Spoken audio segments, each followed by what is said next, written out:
प्रणाम भगवन। ओम श्री गुरुवे नमः।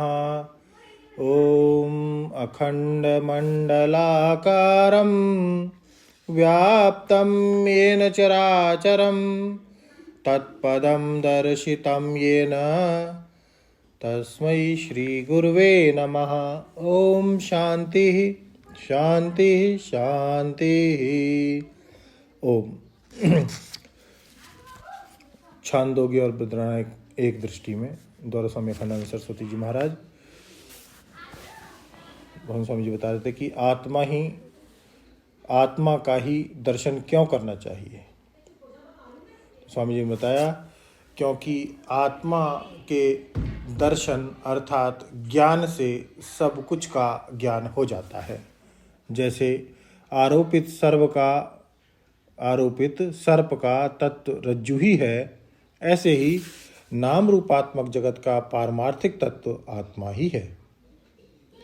जैसे रज्जु तत्व का ज्ञान होने पर सर्प की असलियत का पता चल जाता है, वह कुछ नहीं है, और इस प्रकार आत्म तत्व ज्ञान होने पर संपूर्ण जगत का तत्व ज्ञात हो जाता है। अतः केवल आत्मा ही द्रष्टव्य है, उससे अतिरिक्त जगत द्रष्टव्य नहीं है।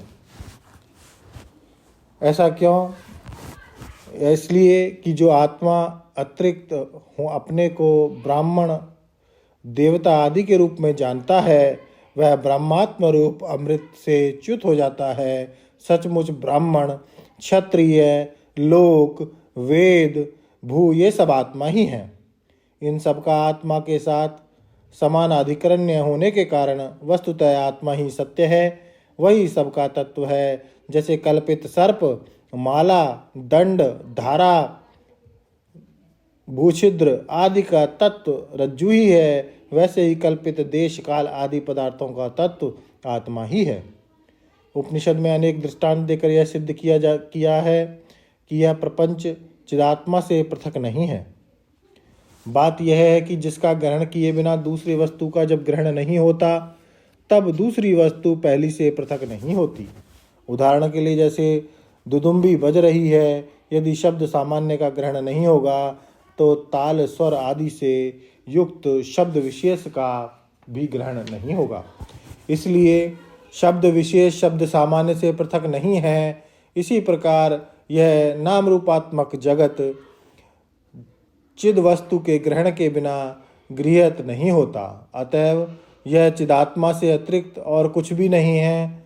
जब हम कोई रूप देखते हैं तो पहले प्रकाश देखते हैं, बाद में रूप एवं आकृति। इसी प्रकार चिदात्मा के पूर्व सिद्ध होने पर ही नाम रूपात्मक प्रपंच का दर्शन होता है। अतः चिदात्मा से अतिरिक्त कुछ नहीं है। जैसे हम ईंधन इकट्ठा करते हैं, कुछ सूखा कुछ गीला, अग्नि के संयोग से धुआं उठता है, चिंगारियां चिटकती हैं। इसी प्रकार परमात्मा आत्मा के श्वासोच्छ्वास के समान अनायास ऋग्वेद आदि नाम और लोक परलोक प्रभूति उत्पन्न होते हैं। छोटी छोटी चिंगारियों का उपादान प्रथमतः अग्नि मात्र ही ज्ञात होता है, बाद में चिंगारियां। क्या वे अग्नि रूप ही हैं या उससे पृथक? उनका अग्नि तत्व के रूपों में या पृथक तत्व के रूप में निर्वचन नहीं किया जा सकता। वे अनिर्वचनीय हैं। उन्हीं के समान परमात्म तत्व से चिटकती हुई एवं छलकती हुई चिंगारियों के समान यह कोटि कोटि ब्रह्मांड तत्व या अतत्व के रूप में निर्वाचन करने योग्य नहीं है। प्रलय के समय भी नाम रूपात्मक प्रपंच उसी परमार्थ में लय दिखाने के लिए जल समुद्र का दृष्टांत है। जैसे बादलों से बरसा हुआ, पहाड़ों से बहा हुआ, अनेक नदियों से छलकता हुआ जो राशि राशि जल प्रभावित होता रहता है, वह समुद्र में ही जाकर समा जाता है। ठीक ऐसे ही अनेक नाम और रूप धारण करके यह प्रपंच चाहे जितना भी छलक के अंततः आत्म तत्व में ही समा जाता है। अतः उपनिषद में ठीक ही यह घोषणा की है कि इदम सर्वम यद यम आत्मा।